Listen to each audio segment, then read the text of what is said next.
Inge, Bien, una vamos. preguntita. Dime, Saulo. El Prescon y el Quark, ¿qué versiones vamos a usar? Así, por favor, para hacernos instalar también. Cualquier versión del Prescom, ¿sí? Ya, no importa. Y cualquier versión del Quark, ¿sí? Si puedes conseguir una versión 4, 5, 7, está bien, ¿ya? Está bien, Inge. A veces es bueno usar versiones antiguas porque son fáciles de craquear, mientras que las versiones más modernas tienen algunas complicaciones en el craqueo. Así que es mejor utilizar versiones un poquito más antiguas. Voy a tratar de proveerles, si es que puedo, una versión del Quark que creo que es correcta, ¿ya? No tiene muchas dificultades en el craqueo. ¿Algo más, jóvenes?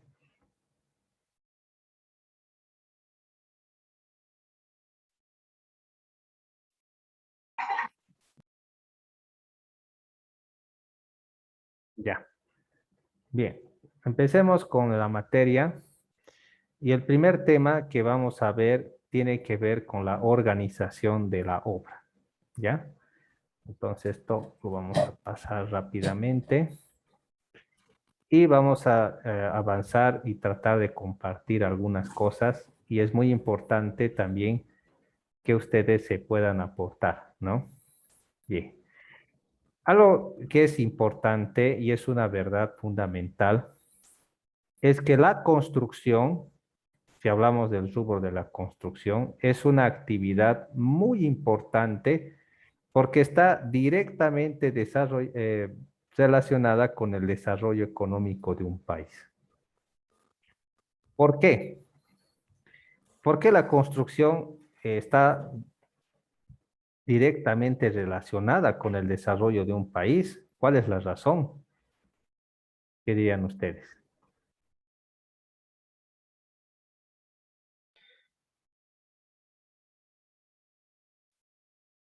¿Mm? Porque mediante la construcción, pues usted puede abrir caseteras, caminos, construir casas para que se acumule, digamos, la gente en un determinado sector, ¿no? ¿Mm? Especialmente por las carreteras. Ya, está por La ahí. construcción también significa progreso, pues sí, Eso, ¿por qué? Pero podemos porque ser gracias a la construcción, digamos, en carreteras, puentes, damos acceso de las partes menos, o sea, donde no se puede, no puede ingresar las movilidades, digamos, y de ahí pueden sacar sus cultivos, hacer sus Ujú. negocios y todo eso, ¿no? Ya. A ver, les voy a orientar un poco para encontrar la respuesta. ¿Quiénes trabajan directa e indirectamente en una construcción? Por ejemplo, hablemos de una construcción de un edificio de 3, 4 pisos, algo pequeño. ¿Cuáles serían los trabajos directos e indirectos que genera esa construcción? Trabajos directos sería mano de obra y indirectos tal vez como los que fabrican el cemento, el acero, el transporte. Si hablamos de indirecto, ¿quién es más? Está muy bien eso. A ver, ¿quién es más imagina?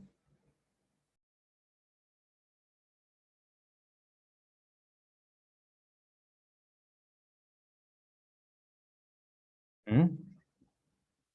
Por ejemplo, esa gente, ¿dónde va a comer?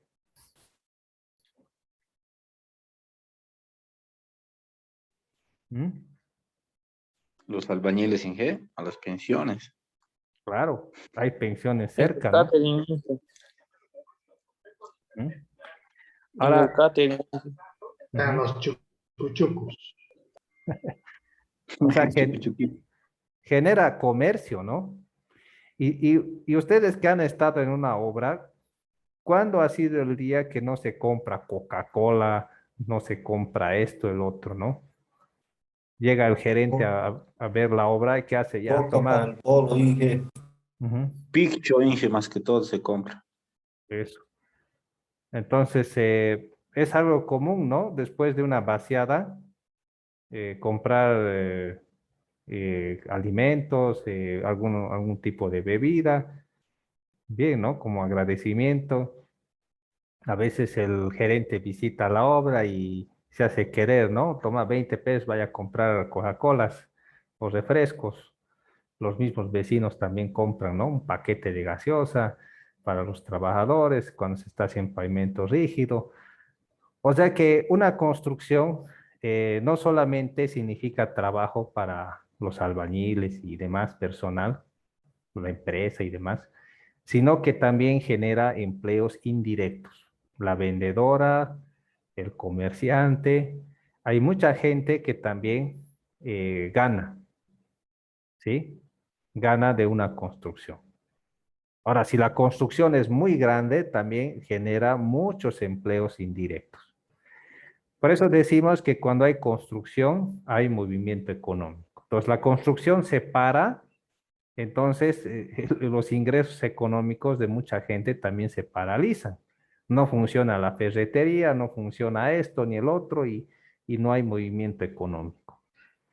Así que la construcción es un buen indicativo del crecimiento y como dice acá, es un verdadero motor que impulsa el progreso de una sociedad, ¿sí? Así que es muy importante que exista construcción. Entonces, mientras la construcción sea más eficiente y mejor administrativa o mejor administrada, los ingresos y los beneficios también son mayores. Por eso, la necesidad de que exista una buena dirección en cuanto a la construcción. Bien, vamos a ver algunas actividades que son provechosas. La primera verdad sobre la construcción. A ver, ¿quién quiere leer esto? John Michael, ¿estás ahí? Presente. A través de la construcción se satisfacen las necesidades de la infraestructura de la mayoría de las actividades económicas y sociales de un país, como también los requerimientos de vivienda y población. Bien. Entonces, siempre va a hacer falta la construcción de puentes, construcción de caminos, centros deportivos y cualquier otra cosa que se requiera. Por ejemplo, imagínense, ¿no? Cuando ha habido los Juegos Panamericanos y Bolivia ha sido la sede, Cochabamba, se han construido muchas cosas. Se han construido coliseos, piscinas, pistas y ha habido un movimiento económico grande, ha habido bastante trabajo. Sí, y ha sido un buen año para los ingresos de las personas, ¿no? Porque ha habido movimiento económico. Y siempre va a haber necesidad de construir algo. Entonces, la construcción es esencial porque satisface las necesidades de las personas. Bien, vamos a ver también esto que es importante. A ver, Emilio, Entonces, adelante. la construcción utiliza y consume una cantidad importante de recursos públicos y privados, ya que la demanda una alta inversión para la gran mayoría de las obras que se ejecutan. Eso. Entonces, en la construcción se hablan de montos grandes. O sea, miren, en la construcción, quienes trabajan en la construcción y dirigen una empresa y demás, saben que 100 pesos no es nada, ¿no? O sea, no se hace mucho, ¿no? Con esa cantidad. Hablar de 100.000 bolivianos en la construcción no es gran cosa, ¿no? Entonces uno ya habla de miles, ¿no? O decenas de miles, ¿no? Y con eso recién se puede hacer construcción, ¿sí? Entonces, eso significa que para la construcción muchas veces se invierte grandes cantidades de dinero. Entonces, como se invierte mucho dinero, porque los precios son caros, la mano de obra es costosa, es importante administrarla. Porque imagínense, se comete un pequeño error en la construcción. ¿Cuál es la consecuencia? ¿Cuál es la consecuencia de un pequeño error? En la parte económica o de ejecución, Inge. En cualquiera de las cosas. Imagínate que que el cimiento está cotizado, por decir, en 80 bolivianos el metro cúbico y tú cobras 70, ¿no? Un pequeño error, ¿no? Que es 10 pesos, ¿qué va a pasar?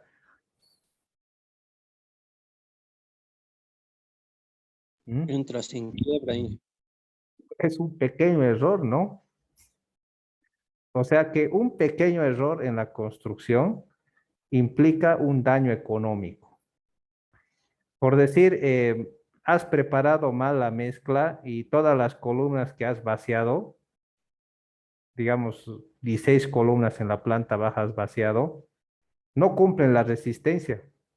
¿Cómo vas a arreglar eso?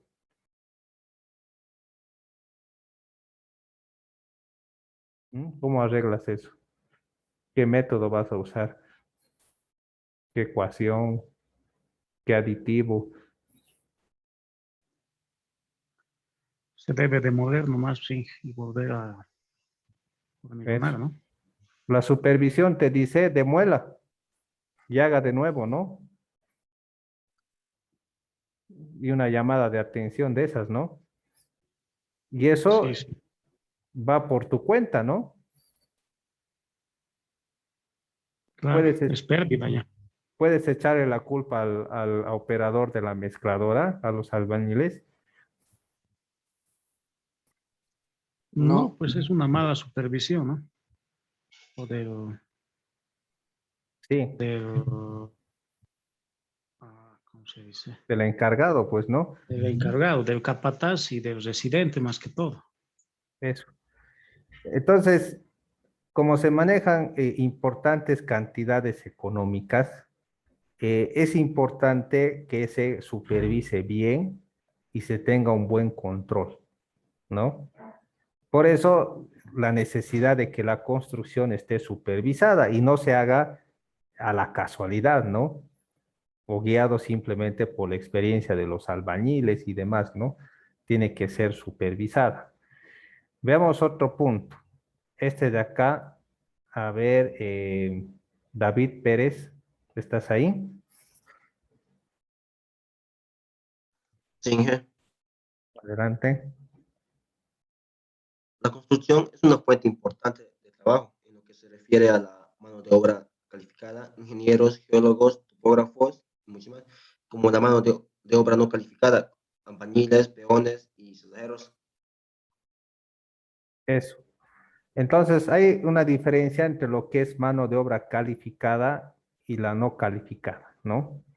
Entonces, eso tenemos que aprender, que cuando hablamos de la mano de obra calificada, hablamos de otros profesionales que necesitamos para ejecutar bien la obra. En este caso, podríamos necesitar el apoyo de otros ingenieros, ¿no? Por ejemplo, si uno está construyendo una presa, ¿ya? Una presa, a veces es bueno tener una evaluación geológica de parte de un profesional de la masa rocosa y demás, o si se está construyendo un túnel, también hay que tener una evaluación geológica, ¿no? De los estratos, los pliegues y demás, para que podamos garantizar la correcta construcción de esa obra, ¿no? Necesitamos contratar a un geólogo. O al final, si queremos hacer un alcantarillado, tenemos, claro, el personal que instala los tubos, pero necesitamos la asistencia de un topógrafo para que se asegure con los niveles. Y eso es importante, porque si no vas a controlar la topografía, vas a llegar hasta el tubo emisario 8 metros bajo tierra, ¿no? Cuando tenía que ser simplemente 4.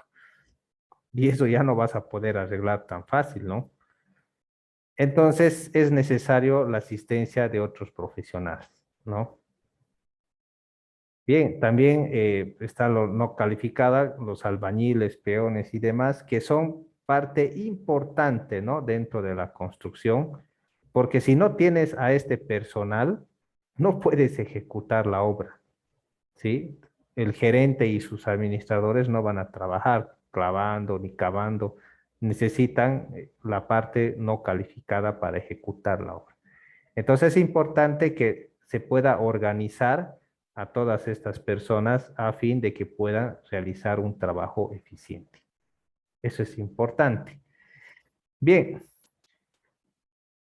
Y por último, la construcción genera una importante actividad indirecta en muchas áreas de la economía de un país. El transporte, los alimentos, los insumos, insumos de seguridad, zapatos, guantes, overoles, lentes, cascos, overoles y todas esas cosas, ¿no? Entonces hay un gran movimiento económico donde muchos ganan gracias a la construcción. Entonces, por eso que la construcción tiene que ser lo más eficiente posible. Porque puedes ganar, así como puedes perder, ¿no? Bastante. Así que es importante darle su lugar. Hablemos acerca de la organización de una obra, ¿sí? Una palabra clave que vamos a utilizar es la coordinación, ¿ya? ¿Quién tiene por esta palabra coordinación? Con respecto a la obra, coordinación.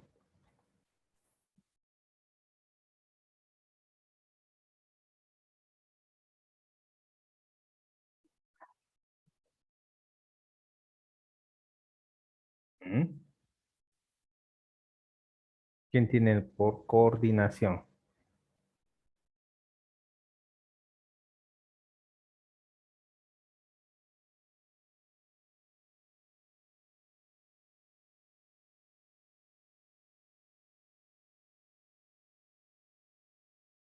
A ver.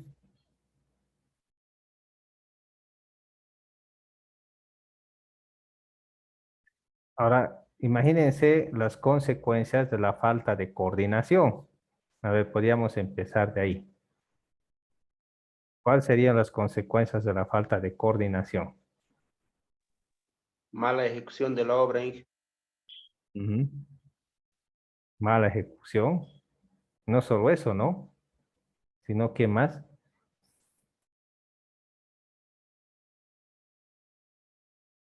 Retrasos en el plazo, Inge. Eso, retrasos.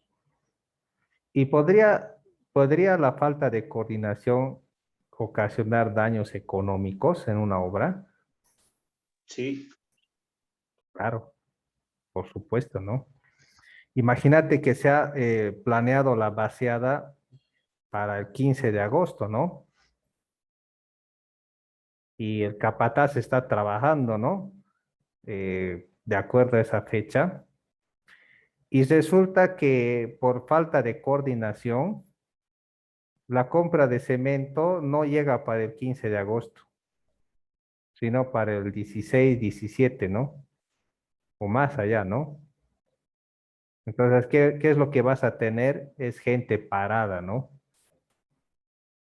Ahora, imagínate el daño económico que puedas tener de 15 personas paradas en un día de trabajo, ¿no? ¿Cuánto de dinero se va a ir ahí?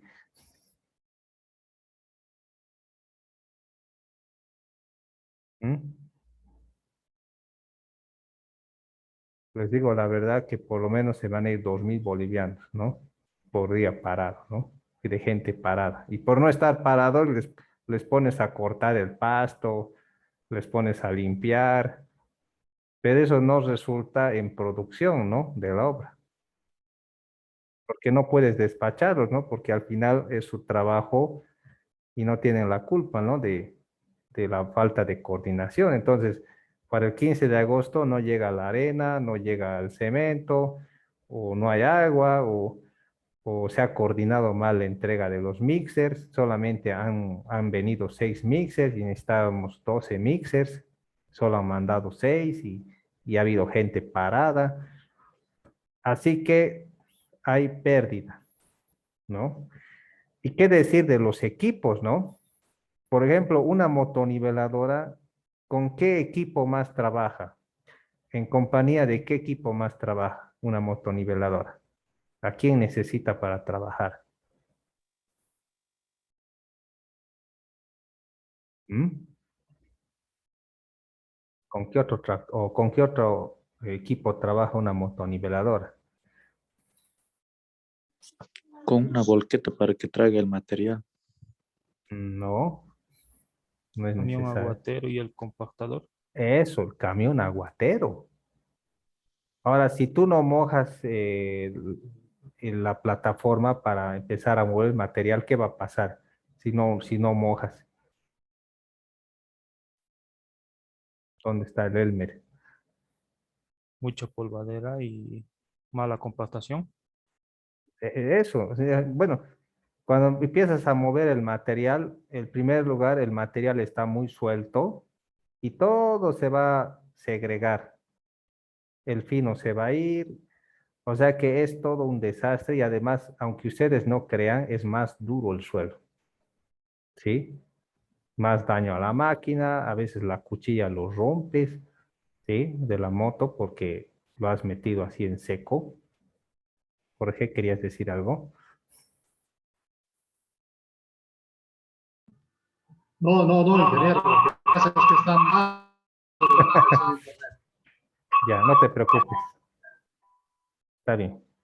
Entonces, necesitas el camión aguatero, ¿no? Entonces, tú alquilas la moto, ¿ya? ¿Y cuánto cuesta el alquiler de la moto? ¿Cuánto creen que cuesta el alquiler de una moto?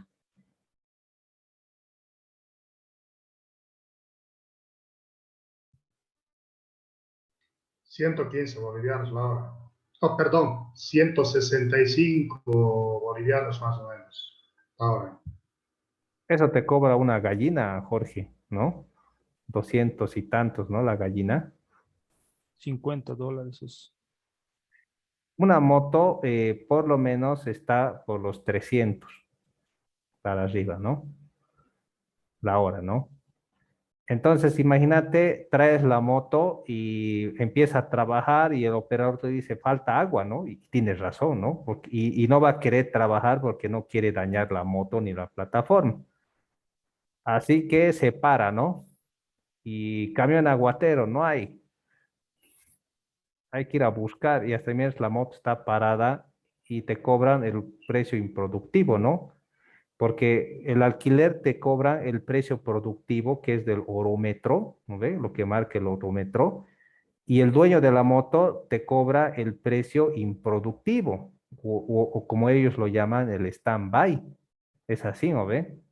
Por decir, tú te llevas la moto una semana y solamente ha trabajado 3 días. Entonces, ¿será que te cobra solamente los 3 días de trabajo si te lo has agarrado una semana?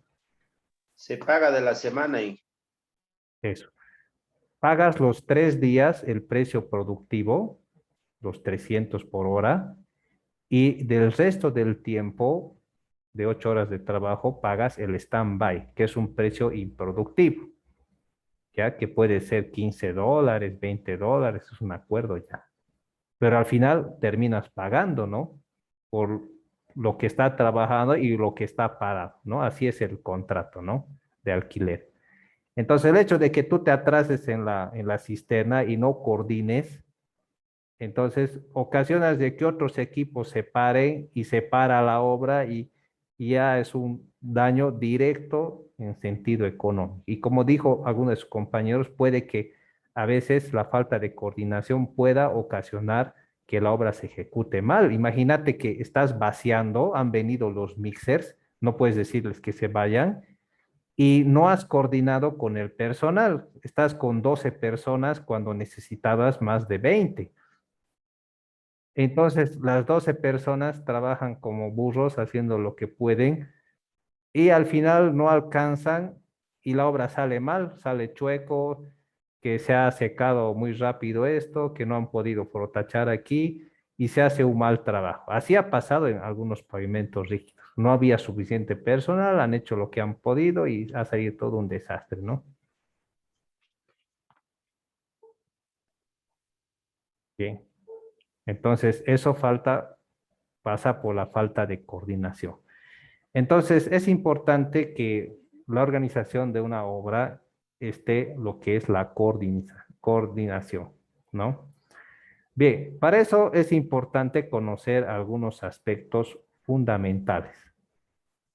A ver, ¿cuál es el primero? A ver, Saulo. ¿Cuál es el primer aspecto?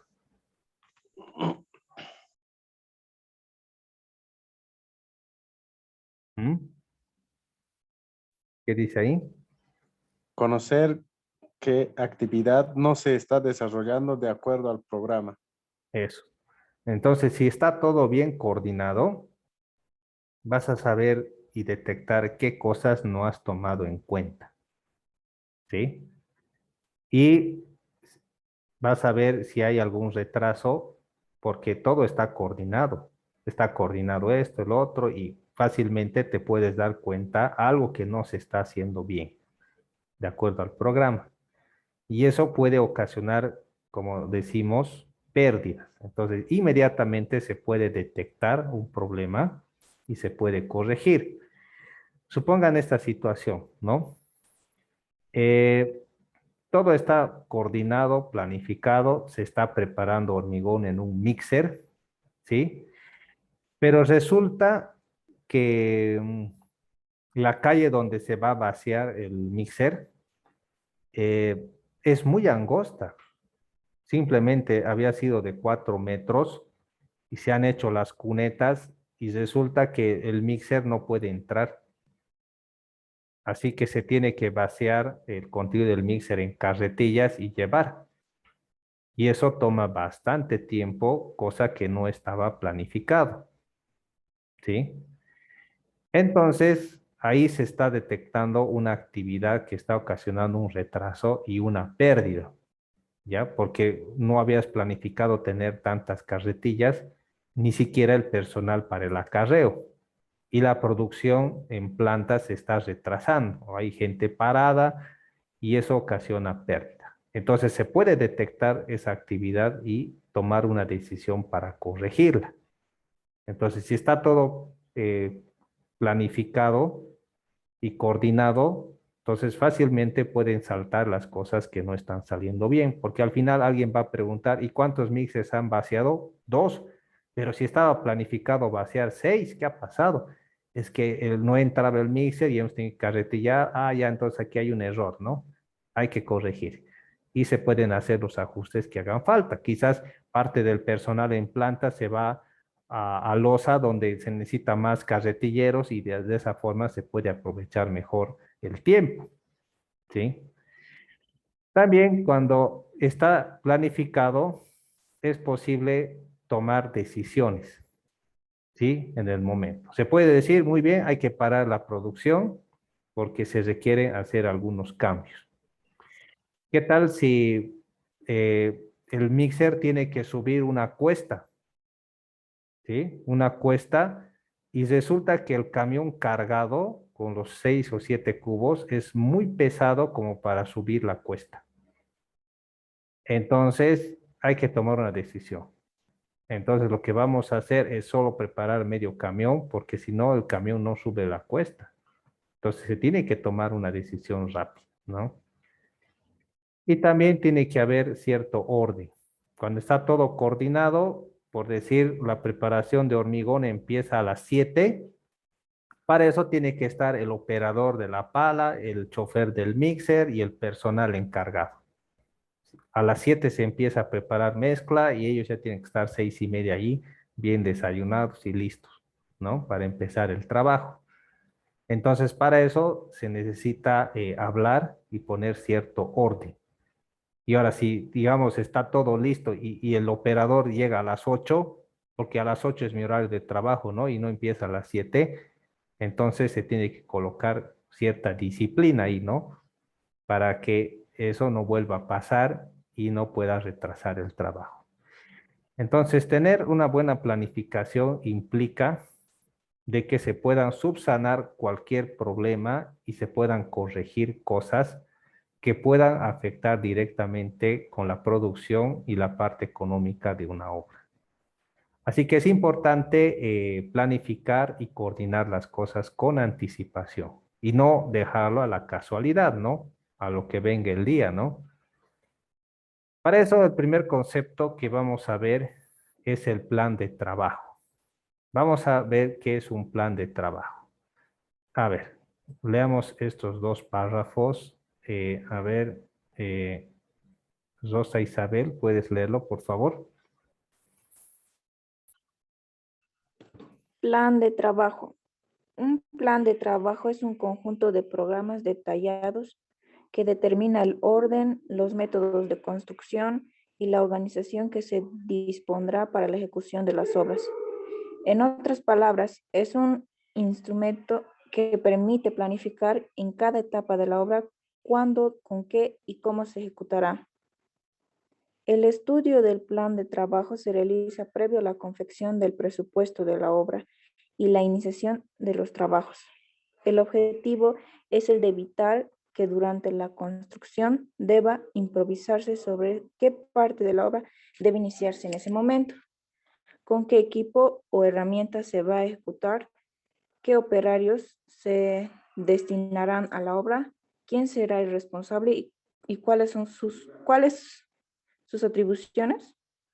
Bien, gracias, Rosa Isabel. Entonces, está claro lo que es un plan de trabajo. Entonces, sería como una estrategia que estamos pensando seguir para poder ejecutar un trabajo. A ver, imagínense esto, ya lo que puede pasar y pasa muchas veces. El trabajo que ustedes han agarrado, bueno, que la empresa ha agarrado y ustedes son los encargados, consiste en reemplazar un sistema de alcantarillado que está actualmente en funcionamiento, ¿sí?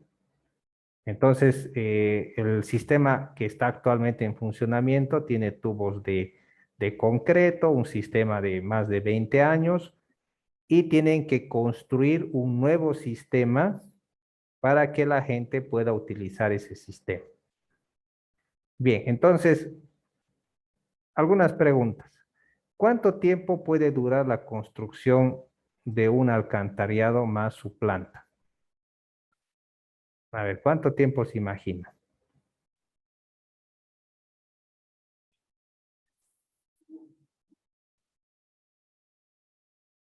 A ver, hablemos de meses.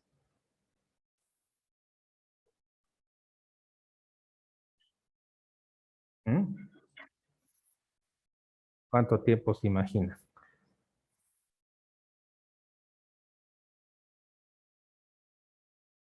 A ver.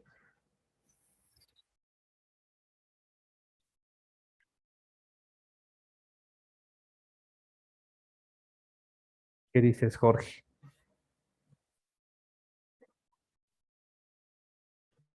Depende del tamaño, ¿no? De la obra, pero generalmente, mínimamente, alcantarillado de una población pequeña. Ujú. Bueno, podría durar unos 6 meses, ¿no? Sí, por lo menos, ¿no? Unos 6 meses o más, ¿no? Ahora, lógicamente no pueden decir a los vecinos, como se está construyendo eh, un nuevo sistema de alcantarillado, durante 6 meses ustedes no pueden usar el baño, ¿no? No pueden hacer eso, ¿no? Entonces, ¿cuál sería la estrategia que seguiríamos para construir un nuevo sistema que tiene que pasar por donde está el antiguo sistema y que la gente no deje de usar su alcantarillado? ¿Cómo se haría eso? Pues imposible.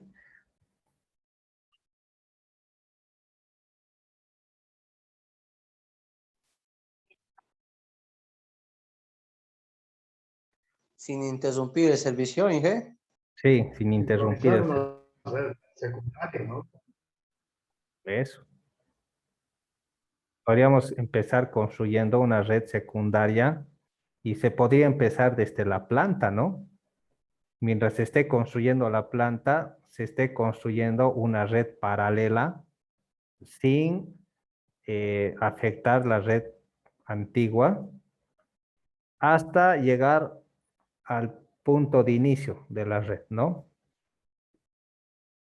Y directamente lo que se puede hacer es hacer nuevas conexiones y que las personas hagan la transición.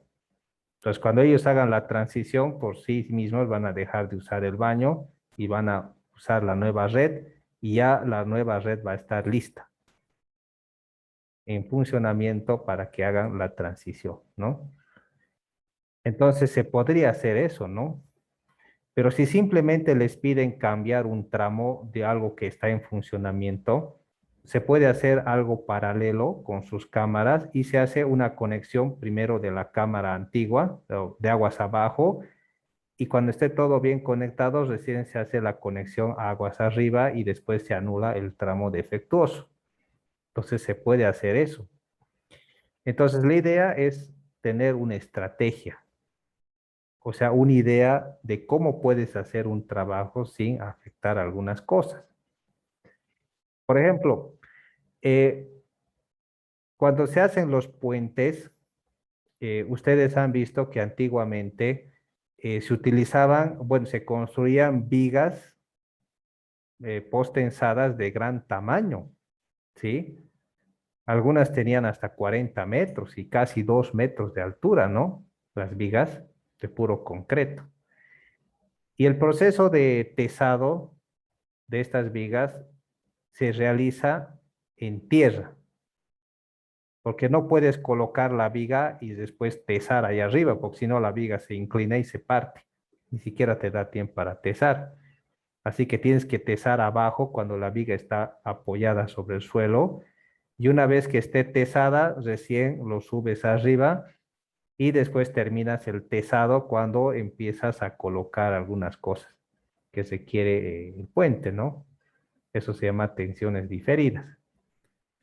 Pero, ¿cómo transportarías una viga tan pesada, 7 toneladas el metro, por decirlo así, al puente, ¿no? Subirlo. Podrías utilizar grúas, pero generalmente se utiliza un aparato que se llama un lanzador de vigas. ¿Alguna vez han escuchado hablar del lanzador de vigas? ¿Sí? Más o menos, ¿Qué? más o menos como un tren. Sí. Es como una especie de carrito, ¿ya? Les voy a mostrar aquí una imagen de un lanzador de vigas.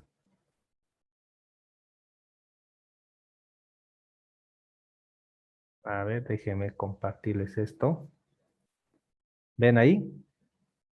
Es una estructura donde agarra la viga y la coloca en su posición.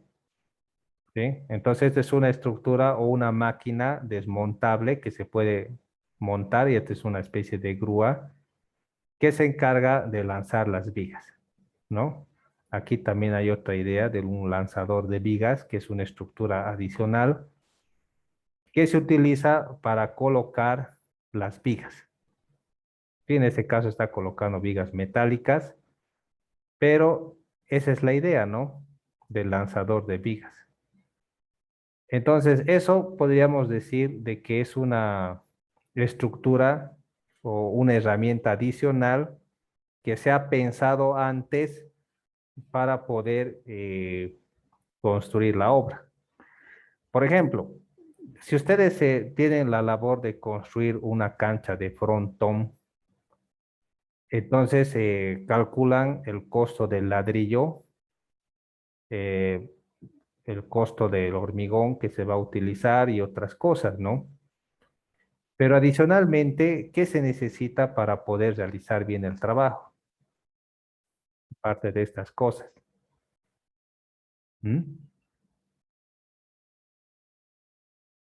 ¿Dónde se va a subir la gente para trabajar? Andamios. Eso. Ahora, los andamios no están dentro de los presupuestos, ¿o sí?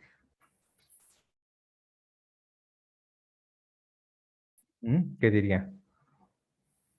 ¿Está o no está dentro del presupuesto? No está, Inge, los andamios. Tienes que incluirlo, pero no lo vas a poner como andamio, ¿no? Sino que el precio del revoque y del muro de ladrillo lo vas a incrementar. Porque el mismo albañil, cuando tú le dices, ¿cuánto me lo haces el metro cuadrado de ladrillo? Él te dice 18.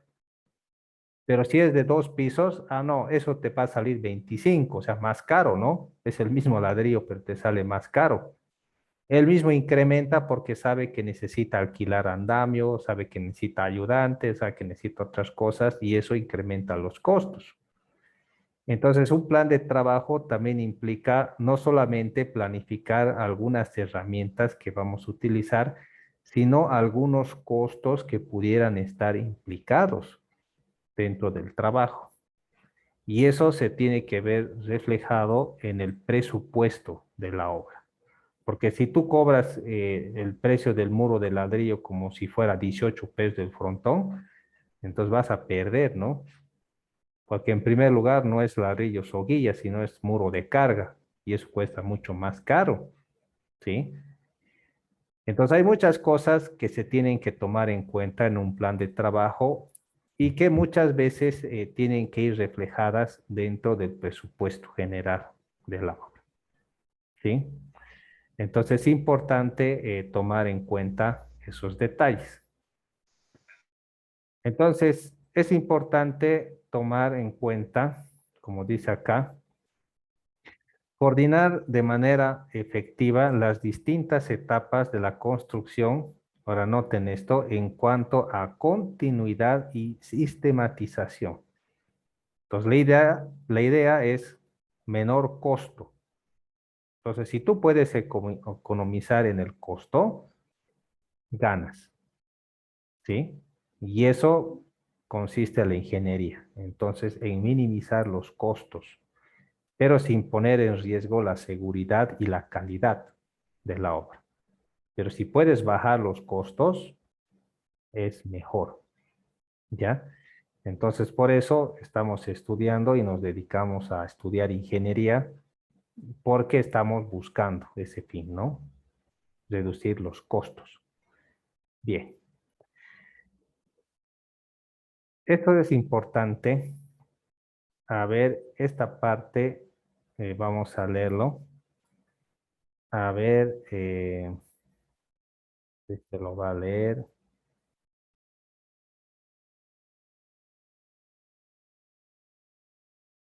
¿Estás ahí, Daniela?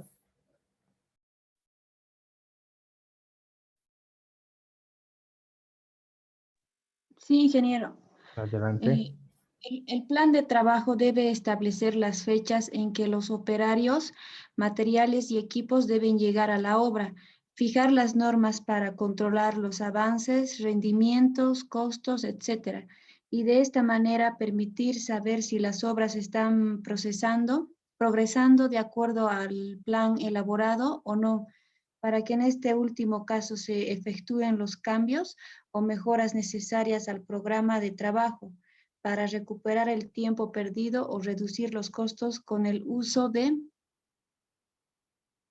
de otros métodos de trabajo. También permite elegir los métodos de trabajo y equipos a emplear y fijar la ubicación de los talleres, oficinas, bodegas, comedores, casas para habitación y otros. Eso, ¿no? Muy bien, gracias, Daniela. Entonces, este plan de trabajo también incluye tener un cronograma. Entonces, dentro de un cronograma sabemos qué tiempo tiene que tomarnos la construcción, por decir, de las fundaciones, el tiempo del vaciado de las primeras columnas, cuándo tiene que ser el vaciado de la losa, y se pueden hacer algunas revisiones regulares para ver si estamos alcanzando los objetivos. Y ahí se pueden detectar algunas cosas que tal vez están fallando. Tal vez se necesita más gente que trabaje en la losa o quizás el tiempo perjudica bastante y se puede dar algunas condiciones para que la gente pueda hacer frente al mal tiempo. Puede ser un lugar donde haga mucho frío, así que se tiene que ayudar, ¿no? O quizás se puede recurrir a ciertos incentivos a fin de que las personas puedan trabajar más. Entonces, la idea es de que en algunas actividades se puede hacer rápido y otras se puede retrasar Pero la idea es empezar a hacer cambios, ¿no? Tener un cronograma ya establecido, un plan de trabajo donde haya fechas, donde tienen que llegar las cosas, permite controlar cómo va el desarrollo de una obra. Así que es algo que se tiene que estudiar y hacer un seguimiento. Entonces, cuando uno inicia una obra para una entidad pública, lo primero que te pide el supervisor es un cronograma actualizado de la obra. Entonces, si él ve que te has retrasado en una actividad, te dice, tienes que presentar un cronograma o nuevamente un cronograma actualizado de avance de obra, donde tú muestres cómo vas a corregir el retraso y vas a rectificar las cosas a fin de entregar la obra a tiempo. Pero si él ve que tú no estás cumpliendo y no vas a entregar la obra a tiempo, entonces hay llamadas de atención mediante el libro de órdenes, ¿no? Eso vamos a ver también, los libros de órdenes. Y eso puede ser desfavorable. Y eso son llamadas de atención que podrían resultar en un retraso y justificar el cobro de multas, ¿no?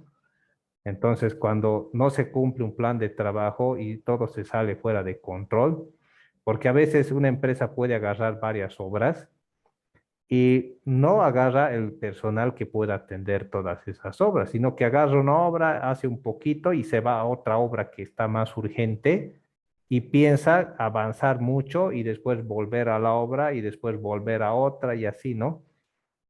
Una como repartija, ¿no? De personal en toda, saltando de una obra a otro.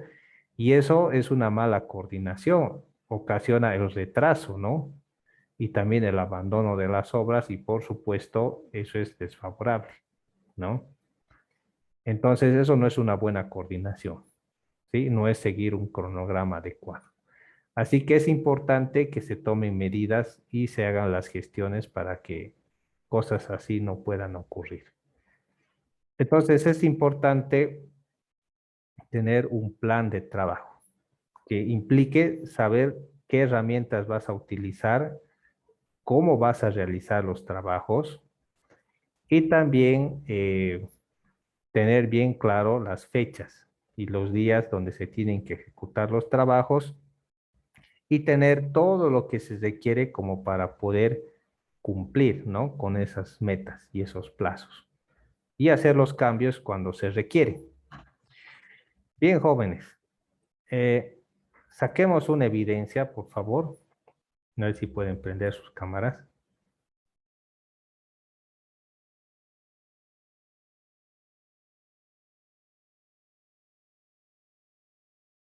A ver, prendan sus cámaras.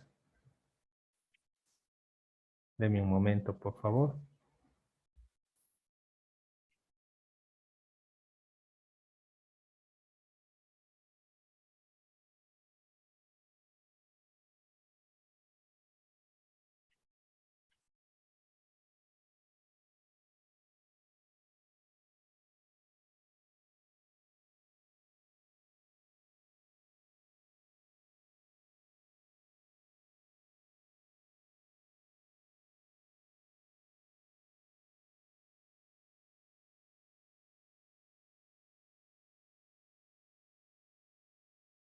Bien, gracias. Muchas gracias, jóvenes. Bien, antes de cerrar,